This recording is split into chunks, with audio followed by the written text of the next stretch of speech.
దేవుని పరిశుద్ధమైన నామమునకు మహిమ కలుగునుగాక. మన ప్రభును రక్షకుడైన యేసుక్రీస్తు వారి ప్రశస్తమైన నామమున ఈ వేకువజామున దేవుని సన్నిధిలో ఉన్నటువంటి మీ అందరికీ కూడా నా హృదయపూర్వకమైన వందనాలు తెలియపరుస్తూ ఉన్నాను. రండి ప్రార్థన చేస్తాం. తలలోంచి కళ్ళు మూసుకొని ప్రార్థన చేస్తాం. మహాపరిశుద్ధుడును మహోన్నతుడును ప్రేమ నమ్మకము కలిగిన మా గొప్ప దేవ, మీ ఘనమైన శ్రేష్టమైన ఉన్నతమైన మధురమైనటువంటి నామమునకు వందనాలు స్తోత్రాలు చెల్లిస్తూ ఉన్నాము. ఉన్నత స్థలములలో ఆసీనుడైనటువంటి దేవుడవు, నిత్యము దేవదూతలతో ఆరాధింపబడుతూ స్తుతింపబడుతూ కొనియాడబడుతున్నటువంటి దేవా, నీకు అనేకమైన స్తోత్రాలు చెల్లిస్తూ ఉన్నాం. నాయనా, ఎన్నిక లేని వారము, ఏ పాటి వారము, నిష్ప్రయోజనమైనటువంటి మమ్ములను మునుపు పాపముల చేత అపరాధముల చేత చచ్చిన మమ్ములను మీరు జ్ఞాపకం చేసుకొని నాయనా, మీ ప్రియకుమారుడని యేసుక్రీస్తు వారిని ఈ లోకమునకు పంపుట ద్వారా ఆయన చిందించిన తన పరిశుద్ధమైన రక్తము ద్వారా మా పాప మలినమును కడిగి మమ్మలను విమోచించి నాయనా, మేము దేనికైతే అర్హులము కాదో అట్టి పరిశుద్ధతకు మీరు మమ్మలను అర్హులుగా చేసిన విధానాన్ని బట్టి నీకు అనేకమైన వందనాలు చెల్లిస్తూ ఉన్నాం. నాయనా, మీలాగా ప్రేమించినటువంటి వారి లోకములో ఎవరూ లేరు. నాయనా, మీలాగా మా కొరకై ప్రాణమిచ్చినటువంటి దేవుడు ఈ సృష్టిలో మరి ఎవరునూ లేరు. అందును బట్టి నీకు స్తోత్రాలు. నాయనా, ఈ ఉదయకాలపు వేళలో మీ కృపను మాకు అనుగ్రహింపచేశావు.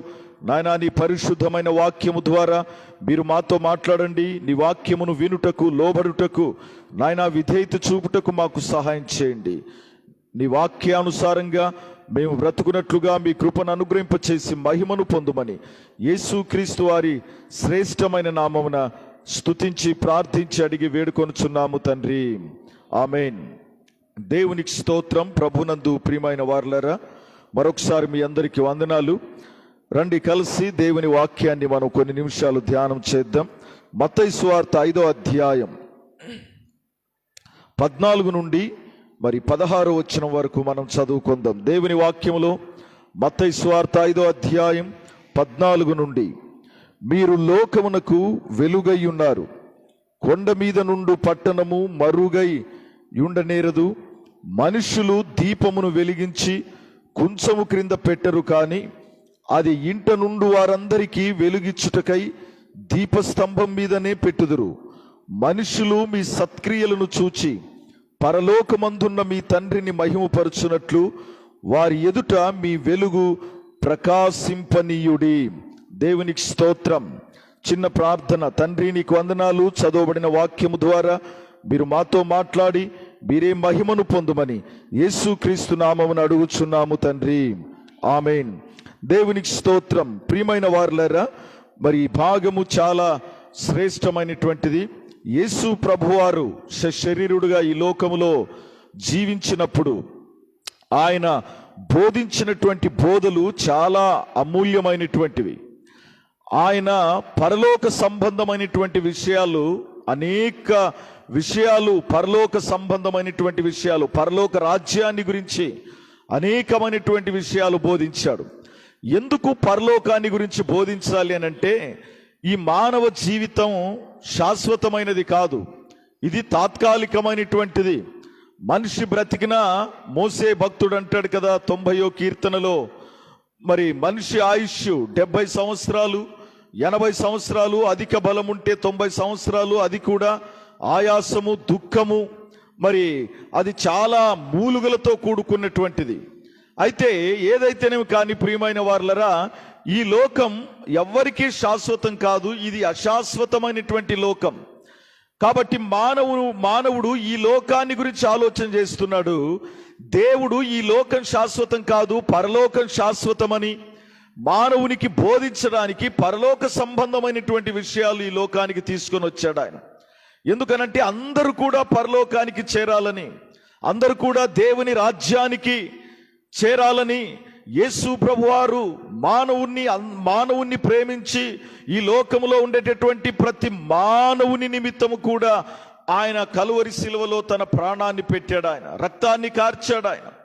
కాబట్టి పరలోకం అనేటటువంటిది అందరికీ చెందినటువంటిది, కానీ విశ్వసించుట ద్వారా అందరికీ అది చేరేటటువంటి అవకాశం ఉంది. కానీ విచిత్రం ఏమిటంటే ప్రియమైనటువంటి వాళ్ళరా, ఆ పరలోక సంబంధమైనటువంటి విషయాలు మనం విన్నప్పుడు, ఆ పరలోకానికి అధిపతి అయినటువంటి యేసు క్రీస్తును మనం సొంత రక్షకునిగా అంగీకరిస్తే అది సాధ్యమవుతుంది. అందుకనే యోహాను సువార్త 14:6 ప్రభు సెలవిస్తూ, నేనే మార్గమును, నేనే సత్యమును, నేనే జీవమును, నా ద్వారానే తప్ప ఎవడును తండ్రి యొద్దకు రాడు అన్నాడు. అనగా పరలోకానికి చేరాలనంటే మార్గం ఎవరు అనంటే ప్రభు అయిన యేసు క్రీస్తు వారే. మరి ఒక ఊరికి వెళ్ళాలంటే ఏ బస్సు అన్న వెతుక్కొని వెళ్ళొచ్చేమో, కానీ పరలోకానికి వెళ్ళాలంటే మాత్రం యేసు ఒక్కడే దారి. ఆయన ద్వారానే తప్ప, ఆయనే మానవునికి దేవునికి మధ్యవర్తిగా ఈ లోకానికి వచ్చాడు. ఆయన మానవునికి దేవునికి మధ్యలో ఉండేటటువంటి అగాధాన్ని ఆయన తన శిలువ కార్యము ద్వారా నెరవేర్చాడు ఆయన. కాబట్టి అది సాధ్యమైంది ఎలానంటే ఆయన శిలువలో చేసినటువంటి బలియాగము ద్వారా. కాబట్టి అందుకని పరలోక సంబంధమైనటువంటి విషయాలు యేసు ప్రభు వారు తెలియపరిచాడు. కాబట్టి ఈ భాగంలో మనం చూసినట్లయితే ఆయన కొండ మీద ప్రసంగములో అనేకమైనటువంటి విషయాలు తెలియపరుస్తూ ఈ మాటలు కూడా చెప్పాడు. చూడండి 14వ వచనములో, మీరు లోకమునకు వెలుగై ఉన్నారు అని అంటున్నాడు. మీరు లోకమునకు, ఎవరు మీరు అనంటే ఎవరైతే యేసు క్రీస్తు దగ్గరికి వచ్చారో, యేసు ప్రభువుని సొంత రక్షకునిగా అంగీకరించారో, ఆయన మార్గములో జీవించుటకు మిమ్మల్ని మీరు ప్రభువుకు అప్పగించుకున్నారో వారిని ఉద్దేశించి చెప్తున్నాడు ఏమిటనంటే మీరు లోకమునకు వెలుగై ఉన్నారు. అంతకుముందు గమనించినట్లయితే ఈ వెలుగు యేసు ప్రభువే వెలుగై ఉన్నాడు.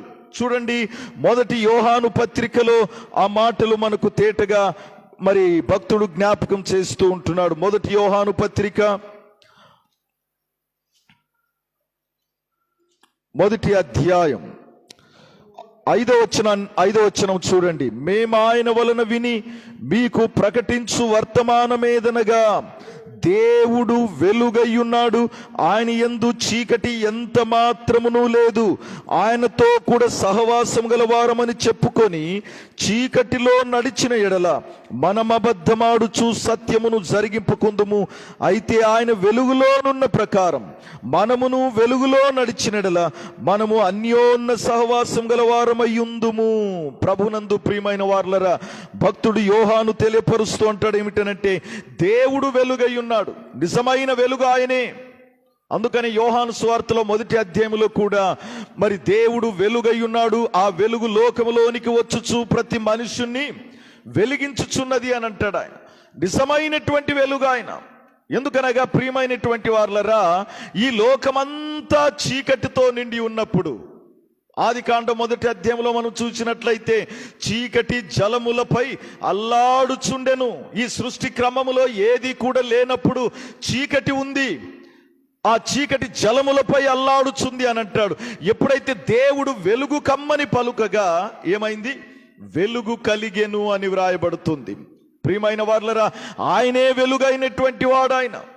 కాబట్టి చూడండి ఆ మాట, దేవుడు వెలుగై ఉన్నాడు, ఆయన యందు చీకటి ఎంత మాత్రమును లేదు. ఆయనలో చీకటి లేదు.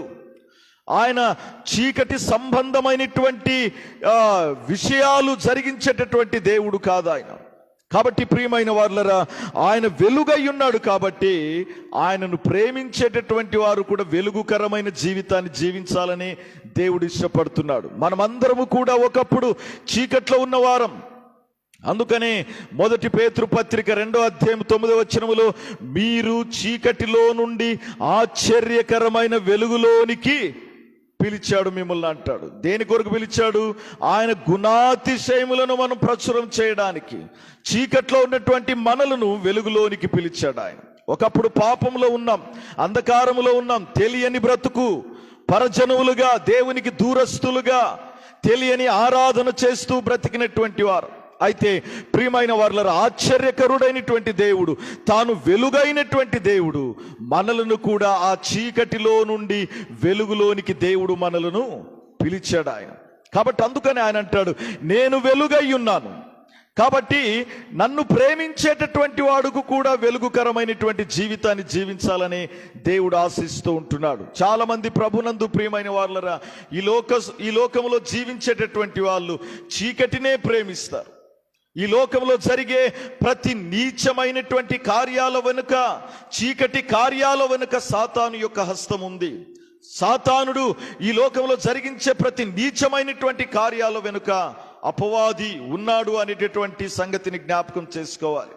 కాబట్టి ప్రియమైన వారు, అందుకనే మరి యేసు ప్రభు వారు తెలియపరుస్తూ అంటాడు, మీరు లోకమునకు వెలుగై ఉన్నారు, కొండ మీద నుండి పట్టణము వెలుగై మరుగై ఉండనేరదు అని అంటాడు.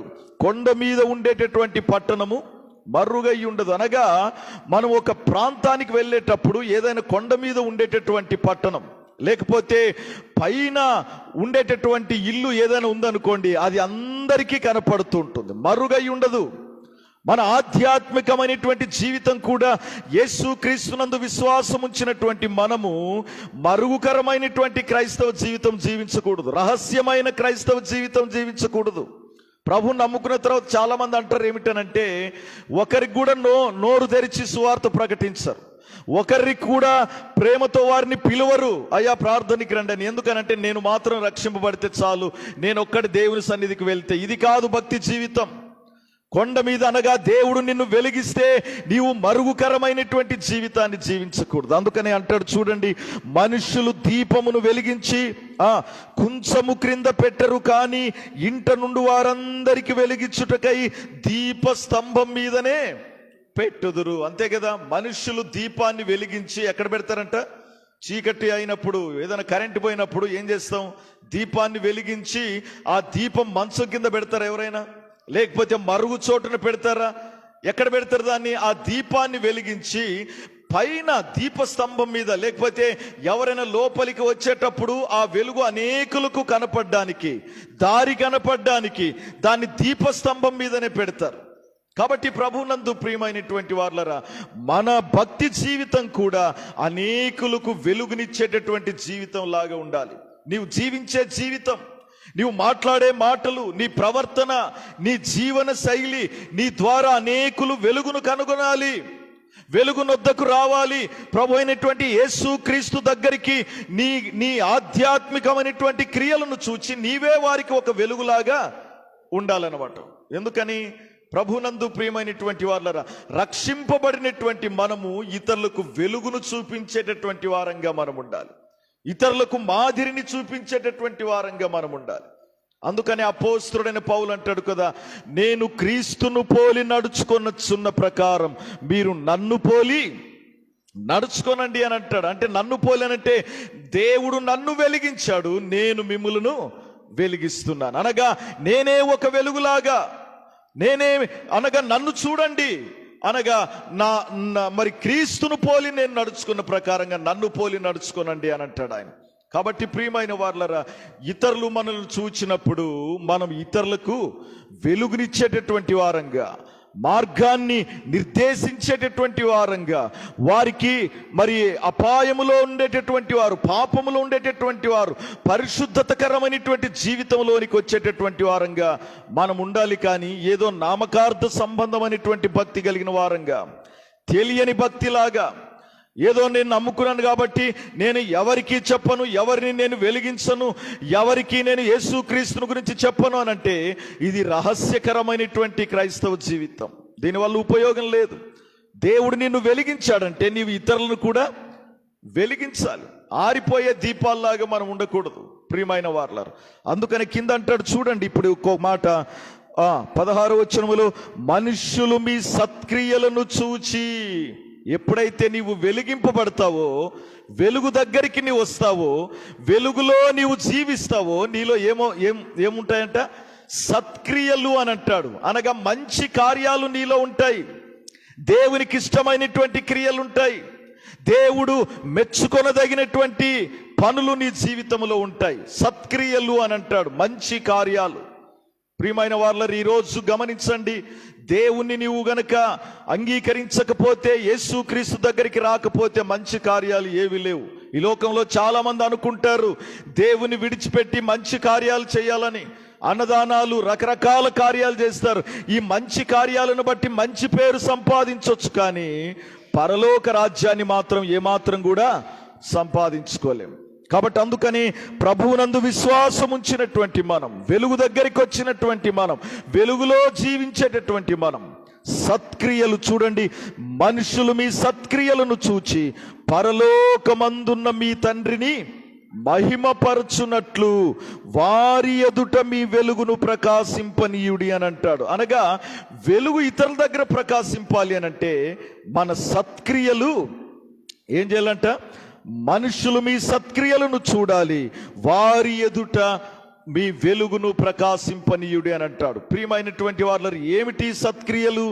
మనము వెలుగులో ఉన్నటువంటి వారం, వెలుగింపబడినటువంటి వారం, ప్రభు చెంతకు వచ్చినటువంటి వారం. మనలో ఈ సత్క్రియలు కనబడాలి, మంచి కార్యాలు కనబడాలి. చూడండి, అక్కడే అదే భాగములో ఏమిటి ఆ మంచి కార్యం అనేది 5వ అధ్యాయం 44వ వచనం చూడండి. నేను మీతో చెప్పున్నదేమనగా, మీరు పరలోకమందున్న మీ తండ్రికి కుమారులయ్యుండునట్లు మీ శత్రువులను ప్రేమించుడు. ఏమిటి ఆ మంచి కార్యం? ఏమిటి ఆ సత్క్రియలు అని అంటే, వెలిగింపబడినటువంటి నీవు ఏం చేయాలంట? చూడండి అక్కడ, మీ తండ్రికి మీరు కుమారులు అయి ఉండునట్లు మీ శత్రువులను ప్రేమించండి. ఏమిటి ఆ మంచి పని అని అంటే, శత్రువులను ప్రేమించాలి. తర్వాత ఇంకొక మాట అంటాడు చూడండి, మిమ్మును హింసించు వారి కొరకు ప్రార్థన చేయుడి. ఇది చాలా మరి కొన్నిసార్లు మనం చేయలేనటువంటి పని, కానీ దేవునికి ఇష్టలుగా మనం బ్రతకాలంటే, మన వెలుగు ఇతరులకు ప్రకాశింపనీయాలి అని అంటే ఖచ్చితంగా ఈ కార్యం చేయాలి. ఏం చేయాలి? శత్రువులను ప్రేమించాలి అని అంటాడు. శత్రువుల కొరకు ప్రార్థన చేయండి అని అంటాడు ఆయన. ప్రియమైన వారలారా, మనిషి జీవితంలో ఇది కష్టమైనటువంటి పని, కానీ యేసు ప్రభు మనకు నేర్పుతున్నటువంటి పని, సత్క్రియ ఇది. మన శత్రువులను ప్రేమించాలి, హింసించే వారి కొరకు ప్రార్థన చేయాలి. ఆ రీతిగా మనం చేయకపోతే దేవుని ప్రేమ, దేవుని యొక్క సత్క్రియ మనం ఇతరుల ఎదుట ప్రకాశింపనీయం. కాబట్టి జాగ్రత్తగా వినండి. అందుకని ప్రియమైన వారలారా, మనుషులు ఎదుట మనం ఆ విధమైనటువంటి వెలుగును ప్రకాశింపనీయాలనంటే మనము శత్రువులను ప్రేమించేటటువంటి వారంగా మనం ఉండాలి. అనగా మనల్ని హింసించేవారు, లేకపోతే మనల్ని దుఃఖ పెట్టేవారు, బాధ పెట్టేటటువంటి వారు, మనకు గాయాన్ని కలిగించేటటువంటి వారిని మనం ప్రేమించాలి.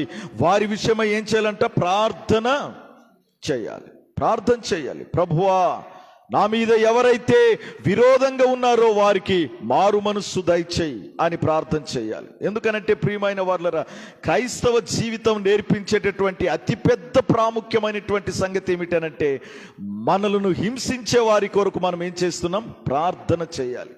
అది గంభీరమైనటువంటి సంగతి. కాబట్టి ప్రార్థన చేయాలి అని అంటాడు. చూడండి, తర్వాత 46వ వచనములో కూడా, మీరు మిమ్మును ప్రేమించు వారినే ప్రేమించినడలా మీకేమి ఫలము కలుగును? సుంకరులను అలాగూ చేయుచున్నారు కదా అని అంటాడు. కాబట్టి ప్రభువునందు ప్రియమైనటువంటి వారలారా, ఇంకొక మాట అంటాడు 48వ వచనం చూడండి, మీ పరలోకపు తండ్రి పరిపూర్ణుడు గనుక మీరును పరిపూర్ణులై ఉండెదరు. మన వెలుగు, మన సత్క్రియలు ఇతరుల దగ్గర ప్రకాశింపాలి అని అంటే, ఆ మన పరలోకపు తండ్రి పరిపూర్ణుడు అనగా పరిశుద్ధుడు కనుక మనం కూడా ఎట్లా జీవించాలా? పరిపూర్ణమైన జీవితం, పరిశుద్ధతకరమైనటువంటి జీవితం. పేతురు భక్తుడు అంటాడు, మన దేవుడు అనగా పరలోకపు తండ్రి పరిశుద్ధుడు గనుక మనం కూడా పరిశుద్ధులుగా జీవించాలి. పరిశుద్ధులుగా ఉండుటకే ఆయన మనల్ని పిలిచెను, గాని అపవిత్రులుగా ఉండుటకు ఆయన మనల్ని పిలవలేదు అని అంటాడు. కాబట్టి ఉదయకాలపు వేళలో ప్రభునందు ప్రియమైన వారలారా, మన సత్క్రియలు, మన వెలుగు ఇతరుల దగ్గర ప్రకాశింపనివ్వాలి అని అంటే, మన సత్క్రియలు ఇతరులు చూచి వెలుగు దగ్గరికి రావాలనంటే, మనం వారి ఎదుట ఒక శ్రేష్టమైనటువంటి జీవిత విధానాన్ని మనం జీవించాలి. అందుకని మనం శత్రువును ప్రేమించాలి అని అంటాడు. తర్వాత పరిశుద్ధతకరమైనటువంటి జీవితాన్ని జీవించాలి అని అంటాడు. 7వ అధ్యాయం 21వ వచనం చూడండి. 7వ అధ్యాయం 21వ వచనం, ప్రభువా ప్రభువా అని నన్ను పిలుచు ప్రతివాడును పరలోక రాజ్యములో ప్రవేశింపడు గాని పరలోకమందున నా తండ్రి చిత్త ప్రకారము చేయువాడే ప్రవేశించును. కాబట్టి ఆ వెలుగు మనం ప్రకాశింపనివ్వాలి అని అంటే, మన సత్క్రియలు చూడాలంటే మనం ఏం చేయాలంటే ఈ లోకములో తండ్రి యొక్క చిత్తాన్ని నెరవేర్చాలి. ఊకిన ఒట్టిగా ప్రభువా ప్రభువా అని ప్రార్థన చేసేది కాదు, అందరు చేస్తారు. ఇంకొక భయంకరమైన సంగతి తెలుసా? ఎవరు యేసు ప్రభుని ప్రభువా అని పిలుస్తారు? ఎవరు పిలుస్తారు? క్రైస్తవులే తప్ప వేరే వాళ్ళు ఇతరులు పిలవరు. హిందువులు పిలవరు, అన్యజనులు పిలవరు, లేకపోతే బౌద్ధస్తులు పిలవరు. యేసును ప్రభువా అని పిలిచేది ఎవరనంటే ఒక్క క్రైస్తవుడు మాత్రమే. కానీ ఒట్టిగా ప్రభువా ప్రభువా అని నీవెంత ప్రార్థన చేసిన ఫలితం లేదు. కానీ తండ్రి యొక్క చిత్తాన్ని నెరవేర్చేటటువంటి వాడిగా నీవు ఉన్నట్లయితేనే, తండ్రి యొక్క ఉద్దేశాన్ని నెరవేర్చేటటువంటి వాడిగా ఉన్నట్లయితేనే మీ వెలుగును ఇతరుల దగ్గర ప్రకాశింపచేస్తూ సత్క్రియలు కనపడేటట్లుగా ఇతరులు నీ సత్క్రియలను చూచి పరలోకమందున్న తండ్రిని మహిమపరిచేటటువంటి జీవితాన్ని నీవు కలిగినట్లయితే నిజముగా తండ్రి యొక్క చిత్తాన్ని నెరవేర్చేటటువంటి వారిగా నీవు ఉంటావు. అందుకని దేవుని వాక్యం అంటుంది ఏమిటనంటే, మనుష్యులు మీ సత్క్రియలను చూచి పరలోకమందున్న మీ తండ్రిని మహిమపరుచున్నట్లు వారి ఎదుట ప్రకాశింపనీయుడు. మనుష్యులు మన సత్క్రియలను చూడాలి. బైబిల్ గ్రంథంలో ఒక సందర్భం ఉంది. పేతురు కాలములో పరిచర్య చేస్తున్నటువంటి సందర్భములో యొప్పే పట్టణములో ఒక స్త్రీ ఉంది, తబితా దోర్కా అనేటటువంటి పేరు కలిగినటువంటి ఆమె ఆ పట్టణములో ఆ గ్రామములో జీవిస్తూ అనేకులకు మంచి కార్యాలు చేసింది. ఆమె మంచి పనులు చేసింది. తనకున్నటువంటి చిన్న పనే ఆ పని ద్వారా అనేకులకు ఉపయోగకరంగా మాదిరికరమైనటువంటి జీవితాన్ని జీవించింది.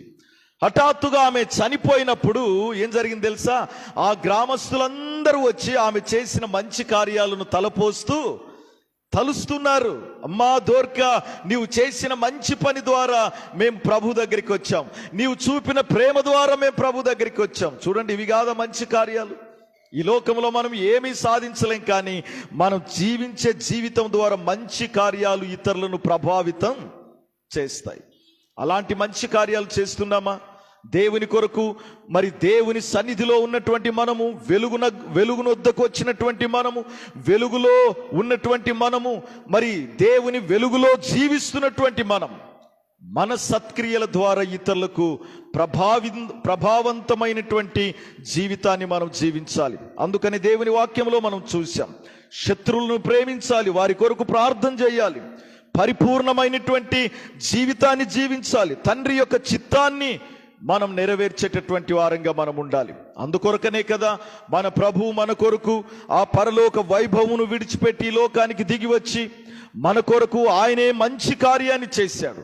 దేవుని వాక్యం అంటుంది, నేను గొర్రెలకు మంచి కాపరిని, మంచి కాపరి గొర్రెల కొరకు తన ప్రాణాన్ని పెట్టును అన్నాడు. కాబట్టి ఆ మంచి కాపరిగా ఈ లోకానికి దిగి వచ్చి మనందరి కొరకు తన ప్రాణాన్ని పెట్టాడు. ఆయన కలువరి శిలువలో తన రక్తాన్ని చిందించి సమాధి చేయబడి సమాధిలో నుంచి తిరిగి లేచాడు ఆయన. కాబట్టి అటువంటి గొప్ప దేవుణ్ణి కలిగినటువంటి మనం ఆయన కొరకు నమ్మకంగా జీవిస్తూ మన సత్క్రియల ద్వారా ఇతరులు ప్రభు దగ్గరికి వచ్చేటటువంటి మాదిరికరమైనటువంటి జీవితాన్ని జీవిస్తూ ప్రభువుకు నమ్మకమైన జీవితాన్ని జీవిస్తాం. అట్టి కృప, అట్టి ధన్యత పరిశుద్ధాత్మ దేవుడు మనకు సహాయం చేయనుగాక. ఆమేన్. తలలు వంచి కళ్ళు మూసుకొని ప్రార్థన చేద్దాం. ప్రేమ నమ్మకము కలిగిన మా ప్రియ పరలోకపు తండ్రి, మహోన్నతుడు అయిన గొప్ప దేవ, మీ ఘనమైన శ్రేష్టమైన పవిత్రమైన నామానికి వందనాలు, స్తోత్రాలు చెల్లిస్తూ ఉన్నాం. ఈ ఉదయకాలపు వేళలో నీ పరిశుద్ధ సన్నిధానమునకు మేము రాగా మీ అమూల్యమైనటువంటి వాక్యము ద్వారా మీరు మాతో మాట్లాడినందుకై నీకు వందనాలు చెల్లిస్తున్నాం. నాయనా, నీ వాక్యములో మత్తయి సువార్త 5వ అధ్యాయం 16వ వచనములో మనుషులు మీ సత్క్రియలను చూచి పరలోకమందున్న మీ తండ్రిని మహిమపరచునట్లు వారి ఎదుట మీ వెలుగును ప్రకాశింపనీయుడి అన్నట్లుగా, దేవా, వెలిగింపబడినటువంటి మేము, వెలుగు దగ్గరికి వచ్చినటువంటి మేము, మా సత్క్రియల ద్వారా ఇతరులకు ఎంతో మాదిరికరమైనటువంటి జీవితాన్ని జీవించుటకు మాకు సహాయం చేయండి. కృపగలిగిన దేవా, శత్రువులను ప్రేమించాలన్నావు, హింసించే వారి కొరకు ప్రార్థన చేయమన్నావు, పరిపూర్ణులుగా జీవించమని నీ వాక్యములో సెలవిచ్చావు, తండ్రి యొక్క చిత్తాన్ని నెరవేర్చమని నాయన మీరు సెలవిచ్చావు. నీకు స్తోత్రాలు. ఆ రీతిగా మేము జీవిస్తూ నిన్ను మహిమపరచునట్లుగా సహాయం చేయండి. ఈ ఉదయకాలపు వేళలో ఈ ప్రార్థన మందిరములో ప్రార్థన సహవాసానికి వచ్చిన నీ ప్రియబిడ్డలందరినీ పేరు పేరున మీరు ఆశీర్వదించండి, వారి అవసరతలను తీర్చండి. ఈ దినమంతా వారు చేస్తున్నటువంటి ప్రతి పనులను తండ్రి మీరు ఆశీర్వదించుమని అడుగుచుంటున్నాం. మహోన్నతుడు అయిన తండ్రి నీకు వందనాలు. ఎవరైనా బలహీనతలు కలిగి ఉన్నట్లయితే బలపరచండి. అనారోగ్యతలు కలిగిన వారిని తండ్రి మీరు ముట్టండి, బాగు చేయండి. సంపూర్ణమైన స్వస్థత వారికి దయచేయమని ప్రార్థిస్తున్నాం. నాయన, ఈ దినమంతా మీరే మాకు దేవుడుగా, ప్రభువుగా, నాయకుడుగా, పోషకుడుగా, పరిపాలకుడుగా మీరుండి మీ ఆధీనములో నాయన మీ చిత్తాన్ని అనుసరించి మేము బ్రతుకున్నట్లుగా సహాయం చేసి దీవించుమని యేసుక్రీస్తు వారి పేరిట అడిగి వేడుకొని ప్రార్థిస్తున్నాము తండ్రి. ఆమేన్. మన తండ్రి అయిన దేవుని ప్రేమయు, మన రక్షకుడును ఆయన కుమారుడైన యేసుక్రీస్తు వారి కృపయు, మనలో నివసించు ఆదరణకర్త పరిశుద్ధాత్మ దేవుని యొక్క అన్యోన్య సహవాసమును, సమాధానమును ఈ ప్రార్థన మందిరములో ఉన్న ప్రతి వారికి సదాకాలము త్రియేక దేవుని కృప నిత్యత్వం వరకు తోడయుండునుగాక. ఆమేన్. ఆమేన్. అందరికి వందనాలు.